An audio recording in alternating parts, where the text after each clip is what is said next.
Hello, hello, hello, everyone. Happy Monday afternoon. How is everyone doing? Hey, Patrick.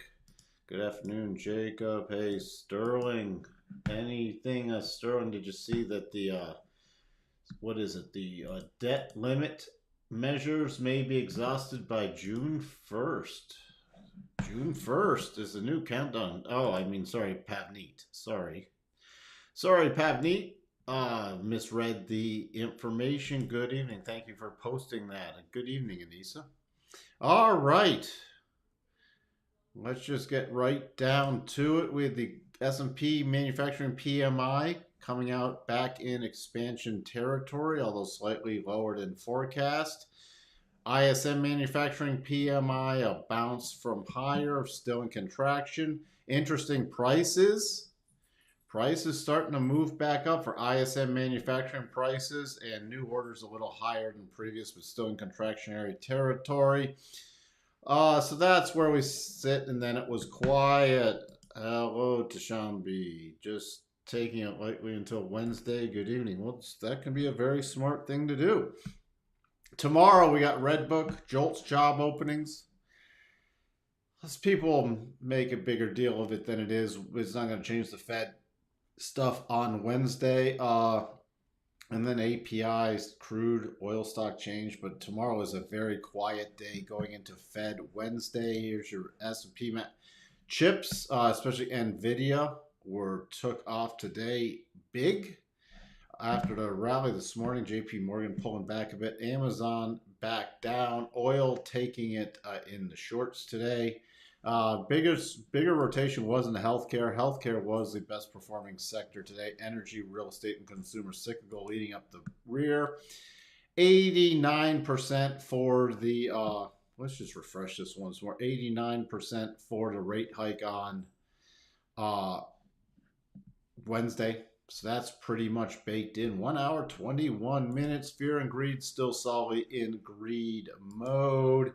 In terms of earnings, there wasn't that much this afternoon. Tomorrow, before the open, we got Uber, we got Pfizer, British Petroleum, Marriott International, Marathon are your big ones. After the close, AMD is pretty much the biggest. Then you got Starbucks, which will be interesting from a consumer point of view.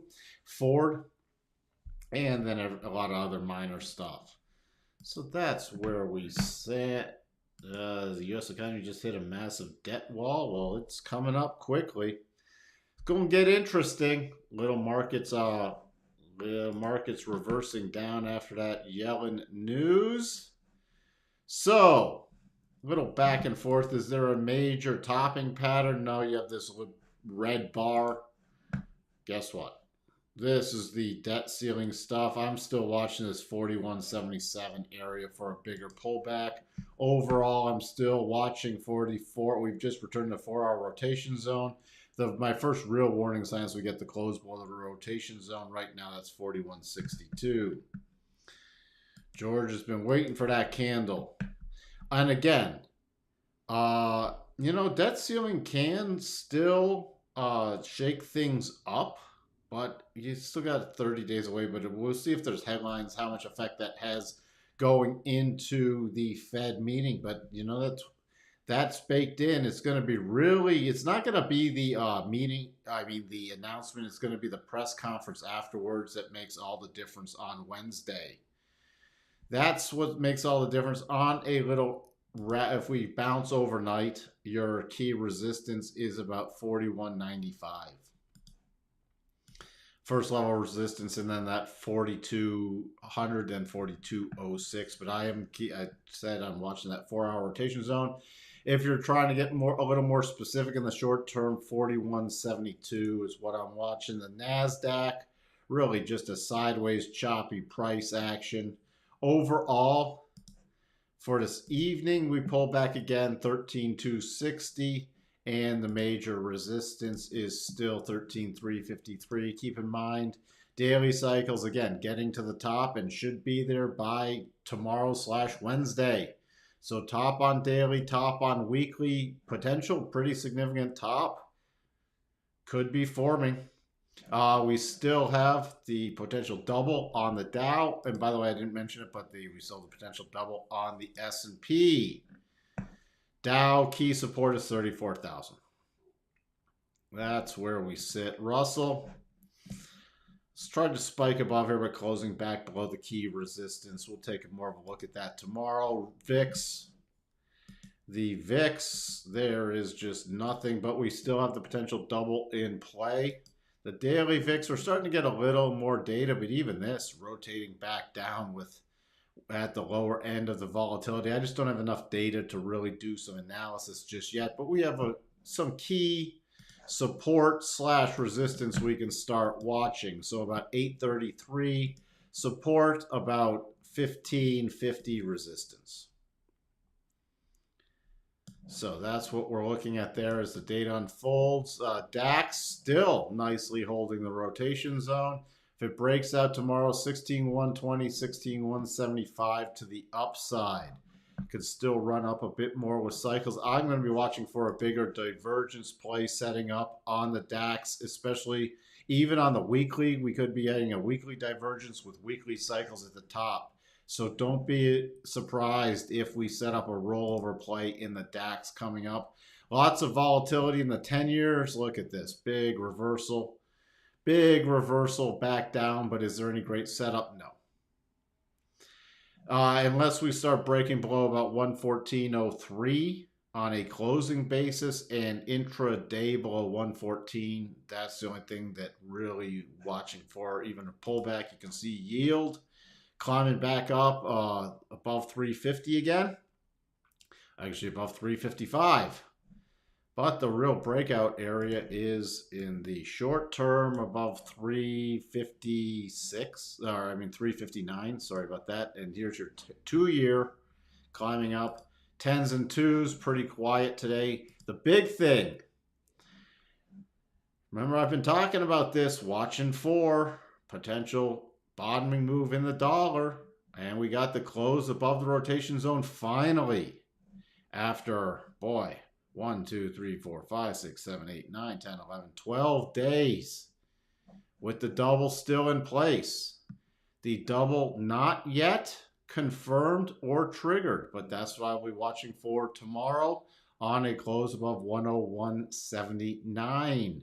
I'll be even watching that for an intraday break above there tomorrow. Crude pulling back, but trying to put in a bottom at least against this 50% area. So if the crude does break above 77.15, could be an interesting little pop play higher, or breaks below 74 for a retest of the 62.5 area. Not $62.5, the 62.5 harmonic level, which is about 71.55. Not much still going on in natty gas. Gold, still caught in a sideways area, but pulling back below 2K again. Still very strong support at 1980. Where else do we sit? After finishing the double, the yen marched higher. If it does break, this would be in trailing mode from my perspective now. If it breaks above 137.91, 138.94, 139.98, but it would be in trailing mode, and those would be key areas to move up a stop. When it breaks key support, maybe. Hey, William.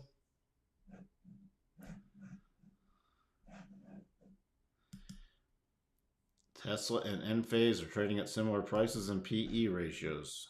There you go. Euro still has the potential double top in play. And Euro still holding the rotation zone on the closing basis. So I'm going to be watching 109.55 area for a close tomorrow. But that still does not trigger the double top. Reversal in the pound, back into consolidation, but still above the daily rotation zone. Bitcoin, pretty substantial rotation here with cycles rolling over. And we do have this very sloppy lower probability double top because of this sideways extended area. and that does lower probability substantially, but I will be still utilizing these targets at downside about 24.9, 23.9, 22.9.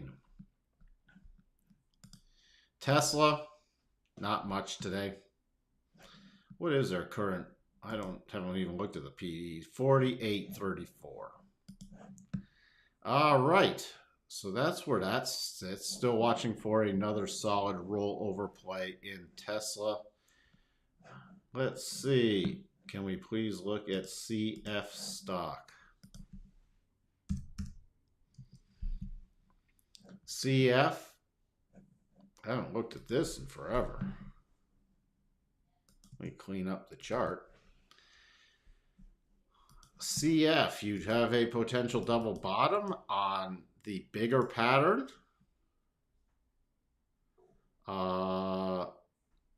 That's your bigger pattern. Let's just see. It is still against the weekly rotation zone. It's very valid on the weekly, but that would need a close of about 78.66 to trigger, potentially taking it back to 89.37. Intermediate levels 84, 86.70 area, which is the key, very key resistance, at 89.35 roughly. That's it. What I just caution, if you do start breaking back below the 69 area again, watch, because the breakdown play could be essentially back to 60. So keep an eye on that, but you do have a potentially bullish pattern, although weekly cycles are at the top and starting to roll over. So just keep that in mind. NVIDIA breakout today. The next target I was focusing on was a 75, still in trailing mode. If it continues higher, marching along, I would not ignore 300 as a very key target, and then 316.68. But this is getting, again, to a very toppy area, but no topping pattern yet. You can still see sideways correction into the rising weekly rotation zone and then the breakout. So the breadth is getting narrower and narrower. That is really about it. Let's take a look at AMD, because we got earnings after the close again tomorrow. AMD, trying to hold this. So we got daily cycles back to the top, weekly at the bottom, holding this channel I put on there. But is there a fantastic setup? No.